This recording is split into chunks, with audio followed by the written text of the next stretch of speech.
If she didn't have those beautiful melons, I assure you that this female is manlier than your favorite anime recapping beast. I'm talking about me, of course. Tomo is a stupidly strong girl who escaped manhood by the grace of God. She is in love with her childhood best friend Jun, but it turns out that the guy only sees her as his fellow man. I know Bartimaeus was blind, but we just hit the record of the blindest man in the world. If there's something like that, I gotta know if he receives grace of light to see that Tomo, his childhood friend who wields 2 sizable melons and a killing tall figure that would make you drool when you see her in a dress. But the deal breaker is that she's a tomboy, and the not-so-ugly blind cow, Jun, has grown immunity to her feminine wiles and thinks of her as an Excalibur wielder. Tomo, the girl, finally decided to confess her love, but Jun, being the blockhead that he is, sees it as a bro code confession.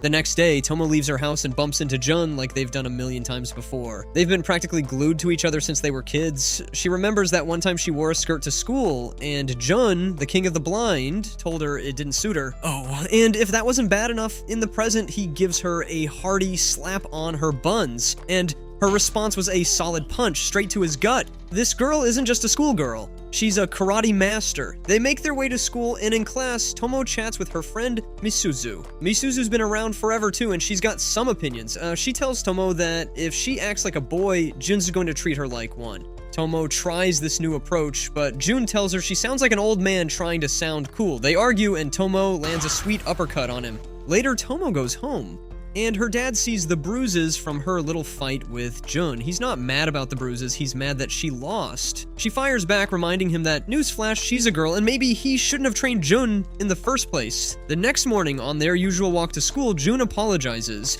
He admits life would be pretty boring without her. Of course, they go through this apology cycle all the time, so Tomo's not too fazed. At school, Tomo and Misuzu have lunch together on the roof. Misuzu can't understand why Tomo hangs out with her instead of Jun. Tomo confesses that eating lunch with Jun would make it look like they're a couple, and that's way too embarrassing. Misuzu drags Tomo to the blind monkey, and they all eat together. Enter Tanabe, Jun's friend. This guy is convinced that Jun is making moves on Tomo and starts talking about how she probably has a great figure. Misuzu hears all of this and heads to the rooftop to tell Tomo that Jun's been saying interesting things about their relationship. What Jun actually meant was their karate practice, but Misuzu spins it in a way that makes Tomo track down Jun and knock him out. Misuzu slyly asks how Jun would feel if Tomo got a boyfriend. That gets Jun all riled up. Tomo arrives and Jun asks if she wants to walk home with him. She chooses Misuzu instead, but Misuzu can't share an umbrella. It's Tomo and Jun anyway. Tomo acts all dumb and gets her shirt wet. Jun comes closer to her and sees her shirt perched to her body and revealing her melons. In a bid to resist the urge of clapping the karate out of her, he sprinted away. The next day, Tomo gets to school and 2 girls confront her. She has them shaking in their pants when she thought they challenged her to a fight, but the 2 girls just wanted her to advise them on how to get closer to Jun.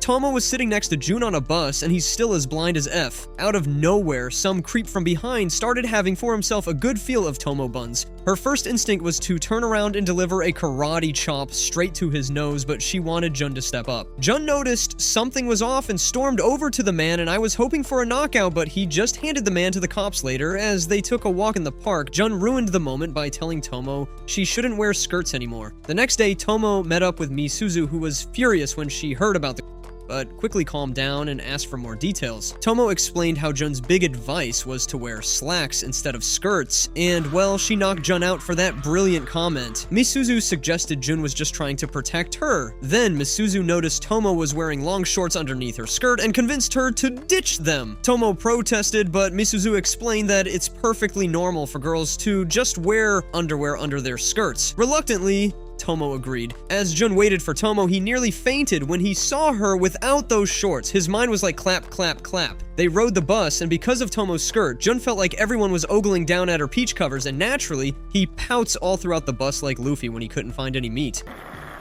When they got off the bus, it was windy, and as wind blew under her skirt, Jun had one good look at her peach covers and immediately passed out like a weak monkey. Later, as they sat on a bench, Jun finally apologized and admitted it wasn't cool of him to tell Tomo what she should or shouldn't wear. In gym class, Misuzu checked in with Tomo to see how things went, and Tomo confessed it was a disaster. She mentioned how Jun collapsed after seeing her underwear. Cue a girl with melons bigger than my girlfriend's head. Carol, the girl, captured every guy's attention. Tomo noticed how much attention Carol got and wondered how she could pull that off. Misuzu explained that Tomo, with her gorilla personality, will be pulling nothing but a crowd of monkeys. For example, Jun, the king of blind monkeys. Misaki and Carol eventually approached Tomo, and Misaki introduced Carol as his betrothed. Carol took Tomo as a man-snatcher who might use her gorilla looks to take her man. Carol went about her day, calling Tomo stupid anytime she saw her. Carol confronted Misuzu, wanting advice on how to defeat Tomo. Misuzu used this opportunity to send Carol to Jun to get Tomo riled up. The dumb Carol hid herself in Jun's locker just to get his attention, and I wonder how she made it out without being gang-clapped. After a punch to test her strength, Jun offered to train her. Carol and Jun started spending more time together, which left Tomo feeling down. Tomo stumbled upon Jun and Carol in a toggle. Tomo Gorilla grabbed Jun and demanded answers, while Carol watched, and after realizing that if she goes toe-to-toe with that gorilla, she might not make it back in one piece. She backed out of being Tomi's enemy. Misuzu and Carol shared a celebratory cake later, and Carol asked if they were friends now since she didn't have many. Misuzu suggested that Carol should ask Tomo herself, and the next day Carol did just that, and Tomo agreed. Jun and Carol have a moment, and Jun dropped the bomb that he and Misuzu dated a while back. Whoa, so Tomo has not just been in the dark about this whole Jun and Misuzu thing. They might have clapped themselves into oblivion, but I know Tomo's mind won't think of that part. She heads up to the rooftop. I was expecting her to move up there and RKO Misuzu, but no, Misuzu is just a brisket bone and might not make it back from the move. Misuzu shrugs it off. Apparently they only dated for 3 days and Misuzu didn't even realize she had feelings for him back then.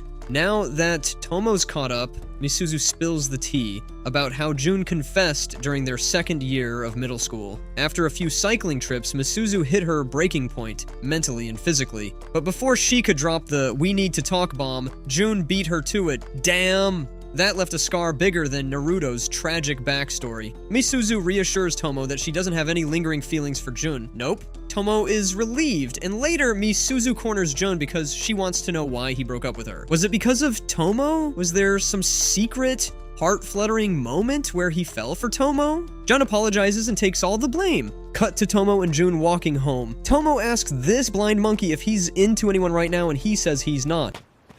Next day, they bump into Misaki, who apparently the blind monkey thought he was a girl. Misaki introduces himself, and Jun responds by chopping him on the head. Naturally, this annoys Tomo, and she punches Jun square in the face. I'm beginning to feel that Tomo's love language is her fist. After some apologies and formal introductions, Misaki mentions he does karate. Jun and Tomo head to their lockers, and they chat about Tomo's karate involvement. Turns out, she's in the boys' karate club now. Later, Tomo ditches Jun to hang with her girl squad, Misuzu and Carol. Jun and Misaki awkwardly wait at the bus stop together, and Misaki asks if he's ever thought of joining the boys' karate club, but Jun says he can't because he can't beat Tomo, and that would mean others would wipe the floor clean with his ugly face. At karate practice, Misaki reassures Tomo that Jun didn't do anything shady to him. Tomo admits she's tried introducing Jun to other guys to make friends, but they're all terrified of him. Tomo then confesses she wishes Jun would stop treating her like one of the boys and see her as, a melon and a peach bearer. Jun pops into the convo, intimidating poor Misaki, and Tomo thinks they're best buds except that Misaki's clearly terrified for his life.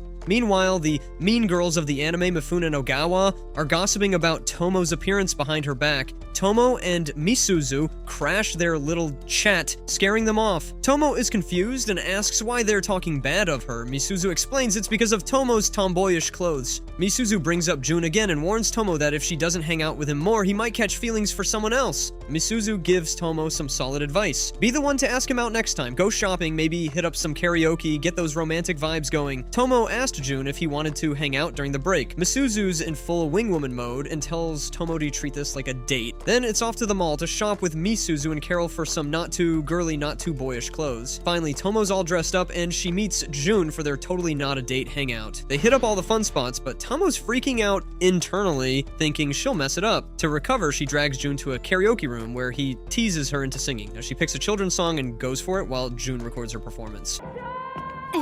At school the next day, Tomo vents to Misuzu about how embarrassing it was to sing kids' songs for hours, while Jun didn't even join in. Meanwhile, Jun's watching the video and realizing there's something different about Tomo. He's finally beginning to gain sight to recognize her as a karate queen. Tanabe's been secretly wishing that Misuzu would smile more, thinking she'd look like a different person with a little grin. Jun tells Tanabe that Misuzu actually does smile when she talks to him. This, of course, surprises Tomo too, because Misuzu is about as expressive as a wall in front of her. It's a mystery wrapped in a riddle when it comes to Misuzu's emotions. Tanabe tries to chat Misuzu up again, but instead of smiling, there's a big showdown. Things escalate quickly, and before you know it, Misuzu tapes Tanabe's mouth shut. It's bad timing too, because he walks past Carol, who's also taped up like she tried to start a rebellion against Misuzu. Turns out Carol got taped because she tried to Misuzu. And okay, that's just new. Soon enough, Tanabe and Misuzu cross paths again. This time, Misuzu bluntly asks if he likes her, like it's no big deal. Tanabe, probably choking on his words, confesses. Misuzu tells him to approach her seriously, just so she can reject him with a smile. Meanwhile, Tomo chats with Misuzu about the whole smiling thing, wondering if Misuzu likes Jun. Misuzu messes with Tomo's head, casually playing it cool while saying she doesn't like Jun. Tomo is visibly annoyed, and Misuzu is loving every second of it. In the next bit, Tomo's having a crisis about friendship. She wants to hold hands and hug her friends like girls normally do. But when she tried in the past, girls acted like she was wielding Excalibur. Misuzu and Tomo have been friends since forever because their moms were close, but when Tomo suggests they try some friendly hugging, Misuzu straight up denies it like she's got worms on her. Tomo then runs into Carol, who's basically the human version of a marshmallow, and hugs her, getting completely lost in how soft she is. Mesmerized by this newfound squishiness, Tomo rushes to Misuzu to report her findings, like she's discovered the Philosopher's Stone. After school, Tomo's on a hugging spree, trying to figure out this girly thing. She randomly hugs girls, like she's conducting a social experiment, and there's even a cute montage of Carol and Tomo's hugfest, but Misuzu starts acting strange toward Tomo, and Tomo wonders if it's because of their earlier conversation. Carol tries to apologize to Tomo in front of Misuzu, but Misuzu brushes it off, saying she's more flustered by someone else. Eventually, Misuzu apologizes for acting cold, even agreeing to try one of Tomo's hugs. The hug is awkward, but hey, it's progress. A win's a win.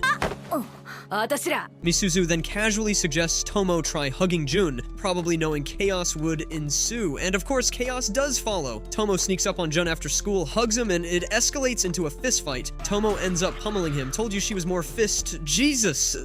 I just imagined Jin fisting her in the peach. Lord, please cleanse me. Meanwhile, Carol, with her innocent yet melodious nature, tells Misuzu she wants to be best friends. Misuzu, slightly taken aback but amused, acknowledges her effort. Next thing you know, Jun is waking Tomo up with their usual morning routine of bickering and throwing punches, followed by breakfast with Tomo's mom, Akemi, who casually drops gossip about Tomo's dad preferring his dojo over eating with the family. Tomo and Jun then get dragged to Tomo's dad, Goro, who's your typical tough martial arts master, but also a softie for Akemi. He scolds them for being late to practice, but Akemi puts him in his place, like Nami reining in Luffy. Later, Tomo, Carol, and Misuzu meet up for more girl talk. And it turns out Carol needs love advice because she's crushing hard on Misaki. Misuzu warns her to take life more seriously if she wants to win him over, dropping knowledge like Zuko's uncle, Iroh. Things take a turn when Tomo gets involved in some drama involving Ogawa and a shady guy who's rumored to bully girls. Tomo, being her usual badass gorilla, tells the guy to F off and kicks him across the room. Later, Jun overhears the guy planning revenge and handles it with a solid kick of his own. Tomo and Misuzu are on their way to Carol's place for a hangout. Carol's mother, standing at the front gate, spots Tomo and immediately mistakes her for a boy. Tomo, as usual, just rolls with it while Misuzu holds in the iconic laughter. Once inside, Carol cheerfully greets her mom and her friends while Tomo's mind is blown by how fancy everything looks.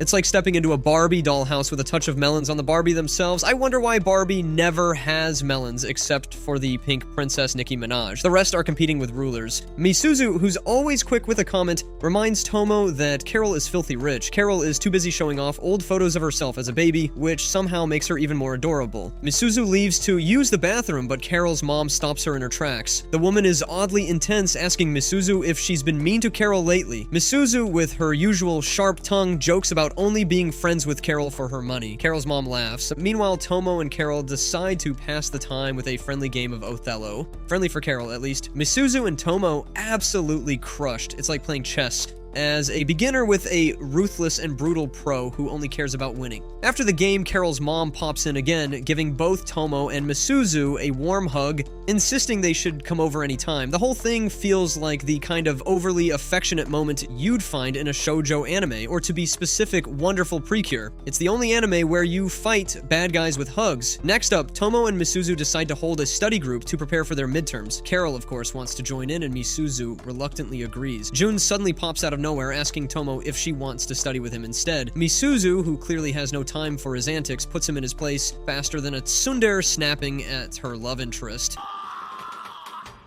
Tomo declines, but she's secretly surprised Misuzu didn't try to push her into spending more time with Jun. Misuzu just shrugs, claiming she'll play matchmaker when it suits her. Soon after, the trio arrives at Misuzu's house, where Tomo hasn't been invited since they were kids because, like the gorilla she is, she used to break everything in sight. In Misuzu's room, they start tackling some math problems, using Misuzu's hyper-intellectual method. Then Carol jumps in and solves the equation in a way that's so simple it feels like she's low-key flexing. Tomo's jaw drops, amazed at Carol's smarts, while Misuzu is absolutely fuming like a rival character who just got one-upped by the protagonist. Misuzu tries to recover her ego, emphasizing that showing your work is how you actually get credit in tests, but Carol's still riding high. Tomo and Carol, impressed by Misuzu's vast knowledge, shower her with compliments. Tomo even dreams aloud about getting into the same university as Misuzu. This totally throws Misuzu off, who thought Tomo was gunning to follow Jun to his school. Plot twist! Stop asked if she can join in, and Misuzu agrees. After the midterms, the results are in. Tomo ranks 70th, while Misuzu and Carol come in second and first. Carol can't help but gloat. The final act starts with Jun inviting Tomo to his place for video games. Tomo's nervous, but Misuzu and Carol give her a push, insisting it'll be fun. Tomo tries to wriggle out of it, but the girls are relentless. After school, Jun asks Tomo to walk home with him, but she brushes him off, choosing to walk with her girls instead. Later at home, Tomo informs her parents she's heading to Jun's place. Once there, Jun drops the bomb that his mom isn't home, meaning it's just the two of them. They eat some curry, and after they finish their baths, they settle in for gaming. Jun dominates every round, leaving Tomo to mock him. Things get a bit as they prepare for bed, and Jun mentions how much fun he's had. Tomo, on the verge of confessing her feelings, gets interrupted by Jun falling asleep. While he's out cold, Tomo sneaks a peek at his face, only for Jun to subconsciously grab her in his sleep, pulling her close. He wakes up in a panic, finding Tomo beside him, and freaks out. Tomo bails, reflecting on how things have changed between them. Tomo's big day has arrived. Her 16th birthday? 16th birthday? God, please help me. She's just and forget the fact that you and I, possibly 95% of guys watching this, will lose a fight to her. I've been mind clapping a kid. She's rocking a new pair of glasses. Feeling smug, she throws shade at Jun since, for the moment, she's technically older. At school, Tomo can't help but show off her shiny new accessory to Misuzu. Can someone tell her to give the glasses to Jun? Maybe he'll finally see her as a girl who needs to be clapped out.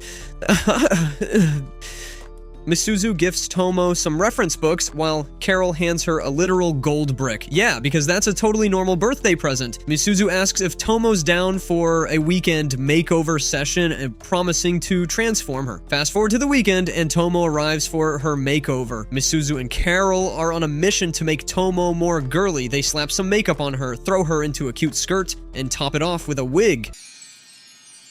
Tomo's got no idea what's coming. After the makeover, Misuzu commands Tomo to try sounding more feminine. She gives it a shot, and Misuzu approves, claiming boys will be all over her. To test the waters, they send her out on an ice cream run. It's a trap, dressed to make every guy turn their neck 180 degrees. Tomo can't take 2 steps without catching every guy's attention. It's like she's suddenly the main character of Fruits Basket. To make matters worse, she runs into Jun at the ice cream shop. Panic mode activated as she tries to bolt with the ice cream, but of course she trips. Jun, being the good guy, helps her up. He's kind of suspicious but brushes it off because, well, Tomo in makeup. No way! They hang out for a bit watching kids play soccer, and Jun points out a couple of kids who look like they'll end up dating. Jun then gets all nostalgic, saying the girl reminds him of his best friend. After the close call, Tomo returns to Misuzu's place where they've planned a surprise birthday bash. Tomo recounts her awkward run-in with Jun, and the girls laugh it off. The next day, Jun drops by Tomo's house, grabs her cheeks, and accuses her of being the mystery girl. Tomo punches him. She's older, but some things never change. But the fun's not over. The next event is the school's ball sports tournament. Tomo's hyped, which puts fear into her classmates. The coach, for reasons unknown, puts Tomo on the boys' dodgeball team. Misuzu explains that Tomo always gets way too competitive in these things.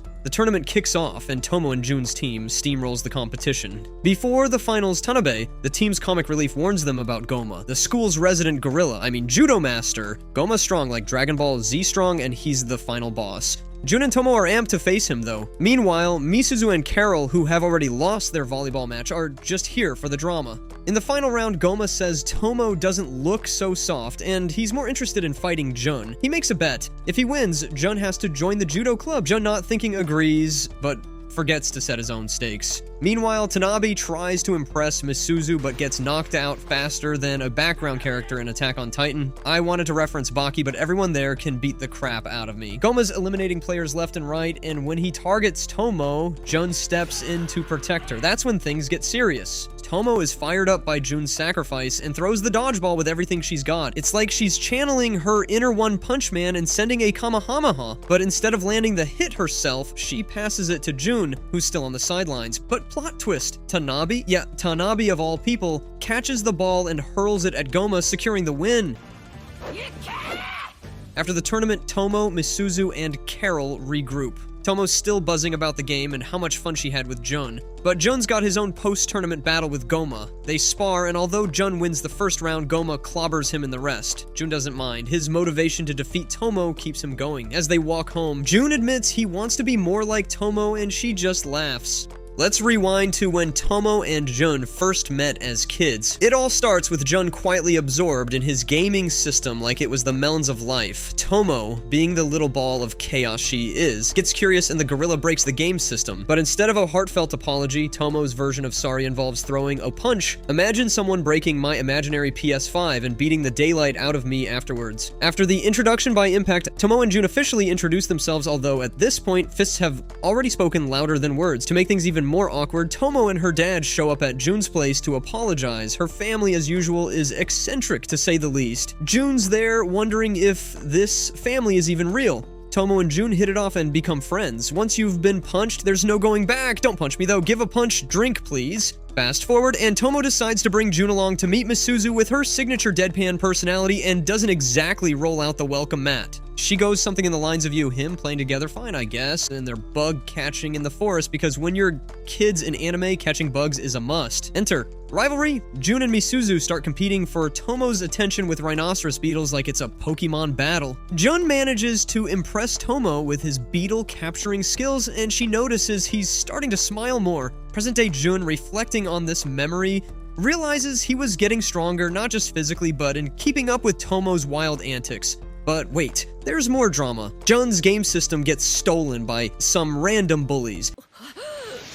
Instead of telling Tomo and Misuzu, he keeps it quiet, trying to be all mysterious. Of course, Tomo isn't having it. She's a mix of Sherlock Holmes and Goku when it comes to protecting her friends. She figures it out, confronts the bullies, and retrieves Jun's precious game system. When she returns it, Jun's upset probably because he knows he can't just go Super Saiyan and save Tomo the same way. Tomo doesn't get why Jun's all moody, but here's the thing. Jun doesn't feel manly enough to protect her, so he decides to lend her the game system. She can only return it when he's stronger. How does he plan to get stronger?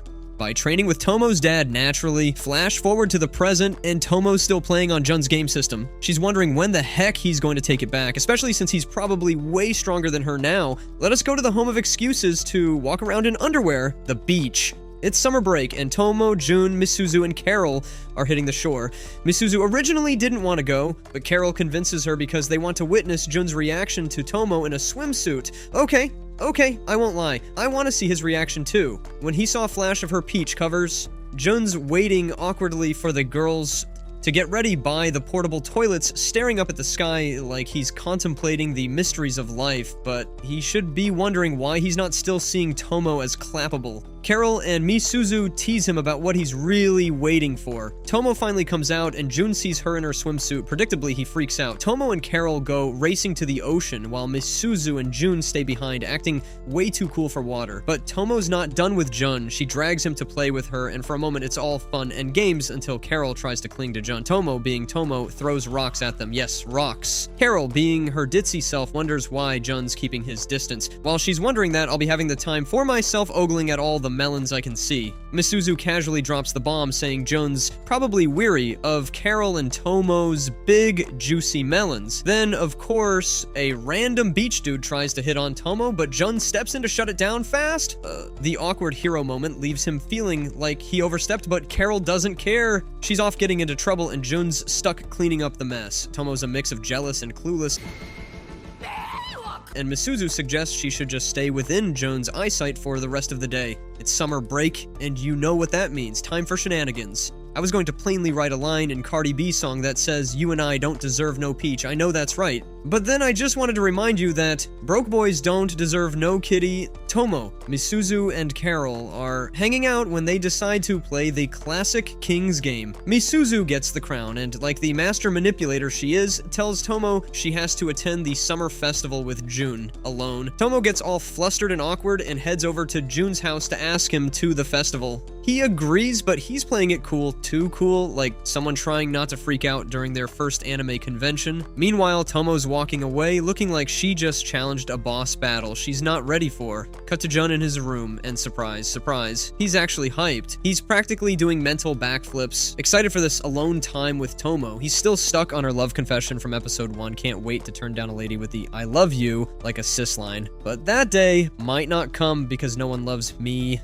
At the festival, Tomo and Jun get into all the usual festival activities, snacks, games, and fireworks, but here's where it gets fun. Vendors spot Tomo, and suddenly word spreads of my girl's chopsticks when I finally get one. Apparently when she was younger, Tomo was the festival's unofficial Chaos Queen. You can just imagine the vendors' side eyes as they whisper that the Queen of Chaos is back. I know I said he's blind, and all but with her record no one would blame. Meanwhile, Misuzu, Carol, and Misaki arrive and start wandering around. Tomo gets some unwanted attention from a few guys, but Jun swoops in to pull her away like he's got a built-in Tomo defense system. Tomo, being Tomo, thanks him in her usual blunt way, and suddenly Jun's acting like he's been hit by Cupid's arrow. They head to the highest spot at the festival to watch the fireworks, but plot twist. Misuzu notices them from a distance and almost charges in to ruin the moment until Carol pulls her back. Are you sure Misuzu is not a bad egg? The fireworks go off, but Tomo hesitates. Should she break the comfortable friendship she has with Jun? Her heart says yes, but her fists might miss the daily sparring sessions. After the fireworks, they head home, with Tomo suggesting they do it again sometime. Jun is freaking out because he might never have a real fight with her again too, and honestly, can't we just move from clashing fists to clashing organs already? So!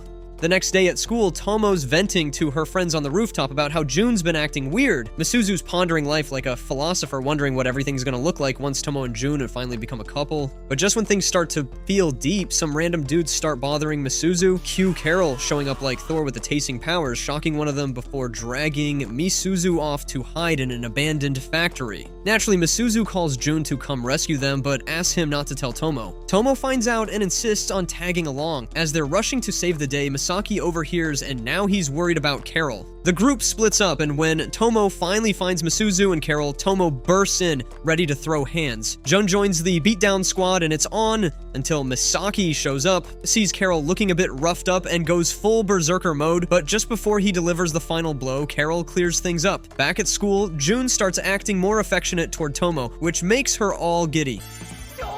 The beginning of One Call Away. We're only one clap away. They will soon be clapping all day. Superman got nothing on here. We're only one clap away. Misaki was having one of those classic anime flashbacks, thinking about his childhood with Carol, you know, the sweet moments, the innocent crushes, and the awkward glances. But fast forward to the present, and things are about to get intense. Misaki decides to visit Tomo's dad's dojo because, let's face it, he's done with being the weakling. He's determined to get some serious muscle, and Tomo's dad, who looks like your typical intimidating martial arts master, somehow sees potential in this skinny kid. If only my dad saw the potential in my less than skinny nature. Misaki starts his training, and man, it's like every anime training montage ever. her. He climbs stairs like he's preparing to face off against some final boss, does push-ups as if the ground personally insulted him, and then enters the ring for a sparring match against Jun. Jun gives Misaki some advice, like a wise sensei straight out of Dragon Ball. Misaki's got fire in his eyes, he's ready to prove himself, but things don't go as planned. He accidentally injures Jun, which sounds like a win for Misaki until Jun retaliates with a gut punch so hard that Misaki's soul temporarily leaves his body. Next thing you know, Misaki wakes up in Tomo's room. Tomo's standing there,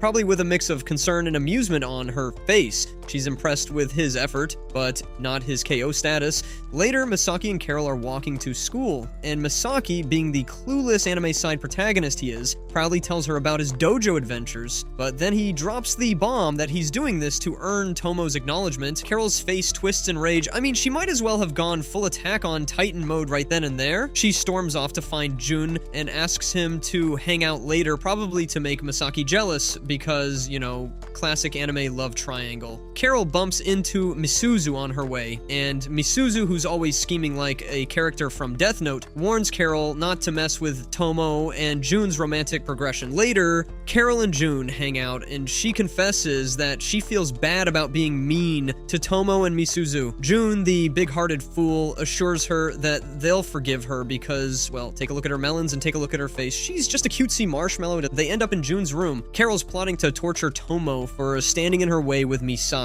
She gets a little too close for comfort, and Jun freaks out. Immediately heading to Tomo's house like he's trying to escape a boss fight he wasn't prepared for, he apologizes to Tomo for something, but doesn't quite explain. He's too busy in his head trying to figure out his feelings about Tomo. He's stuck in this weird internal monologue about how he can't see Tomo as a girl yet because they haven't resolved their man-to-man score from some handheld game. Meanwhile, Carol has a sudden change of heart and apologizes to Tomo and Jun, and they somehow make up. The next day, she meets Misuzu on the rooftop. Why do all important conversations happen on the rooftops? And offers another apology. Misuzu accepts and decides she'll help Carol win over Misaki. But of course, nothing is simple. Misuzu confronts Misaki about his feelings, and he admits he loves Carol but has no clue how to handle the situation. Misuzu, sensing an opportunity for maximum drama, hatches a plan to make Carol vulnerable so Misaki can confess his feelings. The scheme kicks off, and Misuzu meets Carol, telling her to give up on Misaki because all her attempts to make him jealous by hanging out with Jun were pointless.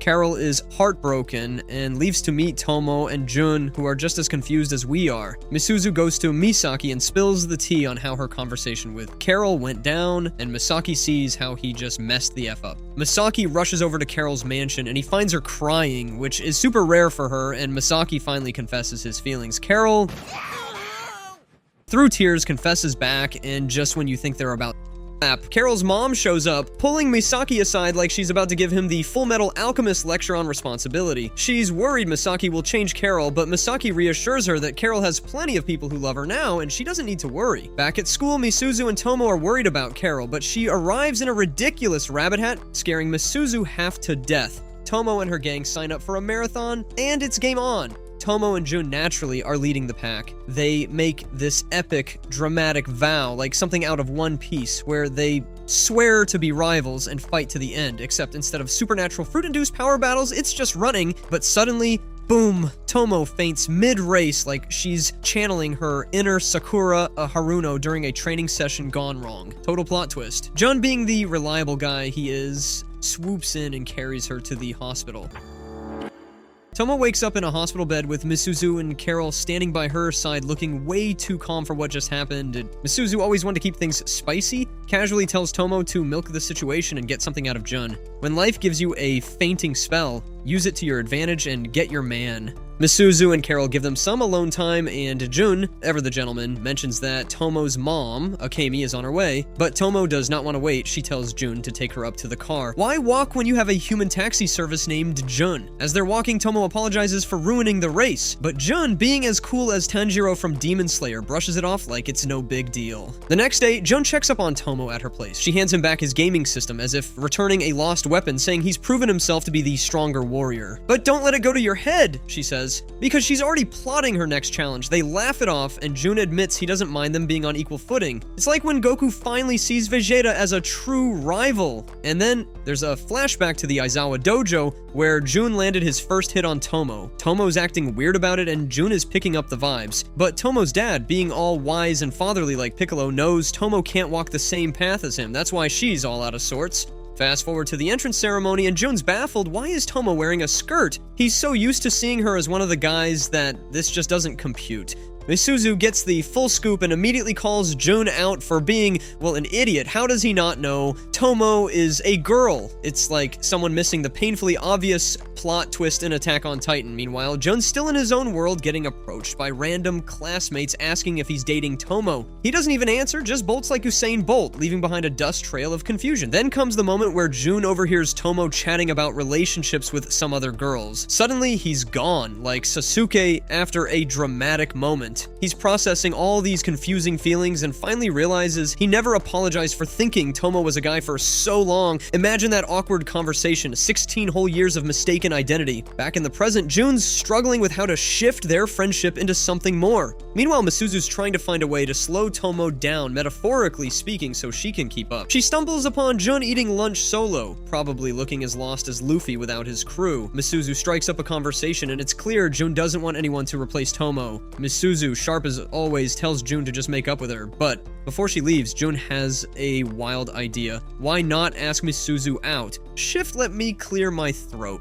Nani. Plot twist. Misuzu agrees, but it's purely strategic, of course. They even come up with this fake dating scheme, complete with Misuzu insisting that Jun call her by her first name to make it look legit. Cue a montage of them doing coupley things, but Misuzu is dead inside. She's doing all this just to match Tomo's chaotic energy, but it's clearly exhausting. Eventually, Misuzu's ready to end this fake relationship, but before she can, Jun beats her to it. Now she's left feeling unexpectedly bummed. Meanwhile, Jun approaches Tomo, and after a school year of weird vibes, they finally have a heart-to-heart. Tomo, being her usual fiery self, punches him for taking so long to talk. Didn't I tell you that Tomo's love language is her fist? In the end, they vow to be better friends. But Jun's still figuring out this whole Tomo's a girl thing. As they get ready to head to school, he's realizing something big. Maybe Tomo's not just a rival, after all. Tomo decides she wants to buy Jun a special gift for his birthday. To make this happen, she figures a part-time job is the way to go, but she needs a little backup. So she turns to her trusty sidekicks, Misuzu and Carol, for help. Misuzu, always the voice of reason and known for her strategic prowess like Yagami Light, isn't thrilled about Tomo potentially doing something foolish. She decides to join in on the job hunt to keep things under control. Carol, being the supportive friend with a touch of mischief, also offers her assistance. Enter Tanabe, who offers them a gig at his family's ramen restaurant. Tanabe, excited to have some extra hands because his wife is away, introduces Tomo and her friends to his father, who's as welcoming as a freshly made bowl of ramen. Dressed in their uniforms, Tomo and her crew dive into their new roles. It's a bit of a disaster, with Tomo and Carol failing spectacularly at serving customers. Picture Goku trying to cook a gourmet meal and you get the idea. Misuzu, however, handles her tasks with the precision of a ninja, making her the clear star of the day. Just when things seem to settle, Jun strolls into the restaurant, catching Tomo completely off guard. The awkwardness is crazy, like watching Luffy try to hold a serious conversation while his rubber limbs flail about. Misuzu and Tomo, eager to get Jun's take, ask him how he feels about Tomo in her maid outfit. Jun's answer is a nonchalant remark saying she looks okay, leaving Tomo and Misuzu puzzled. Carol, meanwhile, provides vague and evasive answers while striking poses for the male customers. After a long shift, Tomo and her friends receive their paychecks, bid farewell to Tanabe and his father, and head out. However, Tomo bumps into Jun, so Misuzu and Carol tactfully make their exit to give the two some alone time. On their walk home, Jun shares that he enjoys visiting Tanabe's restaurant because the ramen tastes better when Tomo serves it. The next day, Tomo presents Jun with his birthday gift. Jun is seen planning his birthday party at Tomo's place. Misuzu gets into a discussion with Tomo about how to become closer to Jun. Her plan was to have Jun accidentally touch Tomo's melons. Yes, now we are talking. Misuzu and Tomo take their positions at the stairs, ready to execute their grand plan. Jun arrives and Misuzu gives him a little push, but the plan goes awry. June avoids Tomo and accidentally grabs Carol's melons instead. You know, that blind guy reading the Playboy Braille, I'm screaming that kind of damn, a Melanie disaster. Carol, as she always plays cool and composed, brushes it off, but Tomo is not having any of it and gives June an earful. Misuzu starts to question whether her plan was too extreme, but before she can dwell on it, she tumbles down the stairs. Thankfully, Tanabe catches her, and Misuzu seizes the chance to exchange contact info with him, hoping to make amends for her misjudged scheme. Back in class, Misuzu tells Carol that she fears she's getting in the way of Tomo and June's potential romance, and might secretly wish they don't end up together. The next day, Tomo notices Misuzu isn't at school. Carol explains that Misuzu is homesick. Meanwhile, there's talk about who should play Cinderella in the upcoming cultural festival play. Misuzu's still bedridden, and Tomo visits her with goodies, hoping to lift her spirits.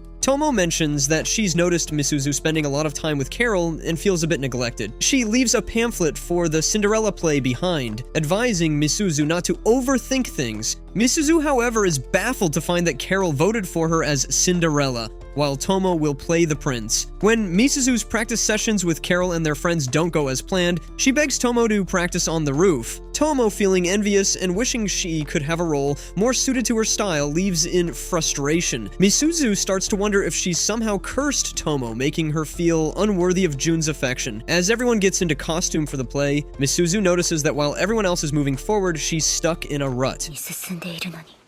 June, having overheard Misuzu's self-doubt, suggests she should talk things out with Tomo. Later that night, June helps Tomo with her role practice. In a burst of excitement, Tomo, Carol, and Misuzu's mothers gather at the school culture festival, eagerly anticipating their daughter's performance in the Cinderella play. Misuzu's mom is ready to film her daughter's every move. She's got a slight issue, though. Misuzu fibbed about the festival's existence, which, considering how the school's budget goes into making every event a spectacle, is a big deal. As the play kicks off, the cast, including June and Tomo, are all in their element. Tomo and Misuzu are practically inseparable on stage, with Misuzu convinced she's the fairy godmother who sparked Tomo's desire to become a princess. June, on the other hand, thinks Tomo simply decided to play a female role, all on her own. The audience, including Carol's gang, goes wild when Tomo gets down on one knee and proposes to Misuzu. Forget the script, this is a show stealer. Despite the out-of-nowhere proposal, everyone's cheering like they're at the climax of a heated battle royale. The play ends and June invites Tomo for a stroll around the festival. Later, Tomo, June, Carol, and Misaki dive into a festival dance-off, leaving Misuzu solo. Carol snatches Misuzu up and plops her down on a stool. Misuzu, still riding high on Cinderella's magic, thanks Carol for giving her the role, suspecting it was to help her patch things up with Tomo. Carol laughs it off, saying she just wanted a great photo op of Misuzu in that stunning dress. As Tomo and June dance, June gets a bit brave and almost spills his feelings for Tomo. Tomo, overwhelmed, bolts from the scene. These two are very similar, you know, always running, throwing fists, pissing me off, making me hiss. They've not ceased to do those things all series. Fast forward a few days, Tomo tackles June in the hallway, like it's a wrestling match. Jun mentions that Tomo seems unusually perky and tries to dig into what went down at the after party. Tomo expertly dodges the topic and rushes off to school, where Carol and Misuzu are waiting. Carol grills Tomo about the festival drama, but Tomo can only manage a sheepish exit. Misuzu's convinced that June must have confessed his feelings to Tomo, only for Tomo to chicken out. Meanwhile, June bumps into Misaki and they chat. June admits he likes Tomo, but Misaki just thinks he's happy for him. Misaki advises June to be direct with his feelings and June thanks him, even though Misaki himself hasn't told Carol how he feels. Jun wishes them luck in their love lives, giving Misuzu a heartfelt apology for breaking her heart into a fairy pickle dust. Misuzu's slightly miffed and tells June to stop tiptoeing around Tomo's feelings. She's the one who ended things after all. June thanks her for her support, confessing he wouldn't have come this far without her help. Before their chat wraps up, Misuzu asks if she was June's first love. June's mind flashes back hilariously to his awkward first meeting with Tomo's mom. Can we get to the point? I'm getting tired of these dragging their love like a rubber band. I'd be giving them the bombastic side-eye right now. Back to Tomo, who discovers a mysterious challenge letter on her desk directing her to the rooftop.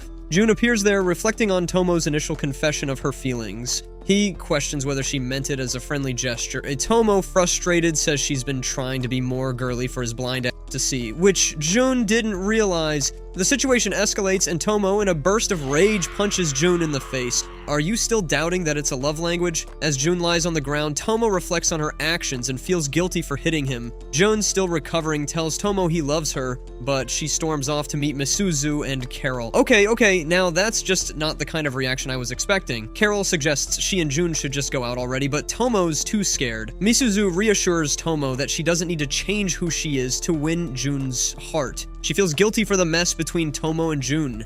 Misuzu encourages Tomo to make things right with Jun. Tomo races to find Jun, while Misuzu revels in her own newfound understanding of love. Tomo reaches Jun and asks for another chance. They head to the same spot where Tomo first confessed her feelings. Jun promises his love is real and Tomo's joy is unimaginable. But there's a twist, or here's the problem. Tomo says their relationship might change things between them, with the possibility they won't be the same buddies anymore. Jun argues they can still compete and be friends even as a couple. He challenges Tomo to a race up the stairs. Tomo wins and Jun laughs, declaring that even as a couple... Sigh, let me sob.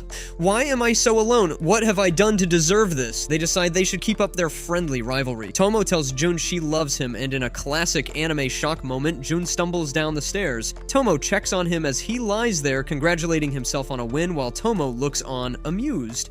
Episode 13. Tomo stormed into the room, her face as red as an overripe tomato. Love is sweet-o. A while ago, a female friend of mine whispered to my ears, saying if she gets a hold of her man, she was gonna clap the out of him, and then said, I can't relate with such a feeling. I cried, man, tears. She was about to spend the day with Carol and Misuzu, and Jun was feeling way too chill about their new relationship. Like, the guy was cooler than a cucumber in the Arctic Circle. Carol, ever the mischievous matchmaker, chimed in, suggesting Tomo should just plant one on Jun. Tomo's face turned crimson faster than a speeding bullet, and she muttered that she wasn't ready for that level of PDA yet. Misuzu, trying to keep things light, suggested they watch a movie. No Kiss, No Life on Christmas, a movie that might give Jun the right vibe. Tomo was on board and met Jun at the theater, brimming with nerves and excitement. Jun, who had the jitterbugs just thinking about the movie, tried to play it cool. Meanwhile, Tomo had been obsessing over the movie poster for a week like it was her secret weapon against anxiety. The film started and Tomo tried to get cozy with Jun, but the movie's overly dramatic love scenes had her more anxious than a cat in a room full of rocking chairs. After the credits rolled, Tomo turned to Jun, who was looking deeply invested in the flick. Jun admitted that romance movies were his thing now, probably because he realized that his feelings for Tomo made him connect with them. They exchanged Christmas gifts, which was cute, but didn't quite solve Tomo's burning question,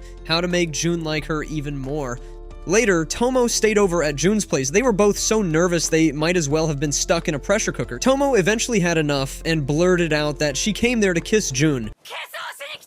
Jun, ever the romantic, said he wanted the moment to be special. He confessed that he hadn't officially accepted her as his girlfriend yet, and Tomo's face turned a whole new shade of red. Jun then dropped a bombshell. He'd already talked to Tomo's parents, and while her mom was cool with their relationship, her dad, Goro, had a condition. He demanded Jun defeat him in a fight before he could date Tomo. Tomo was livid, and when she stormed in to confront her dad, Goro's grunts were his only response. Tomo, seething, declared she hated him and retreated to her room. Meanwhile, at the Shrine for New Year's, Misuzu and Carol were catching up, and Misuzu mentioned that Tomo hadn't been in touch. Jun showed up at Tomo's place, but was told she wasn't seeing anyone. Akemi, Tomo's mom, suggested that Jun take on Goro now, as he was supposedly out of practice. Jun, not exactly feeling like channeling his inner anime hero, decided to skip the showdown and head to school. At school, Tomo was fuming. She couldn't believe Jun had kept this whole fight Goro business from her. Jun, determined to prove himself, agreed to challenge her father. Tomo informed Misuzu and Carol about the epic clash to come. She was torn, unsure if Jun could actually beat Goro. When the big day arrived, Jun faced off against Goro, but things were not going well.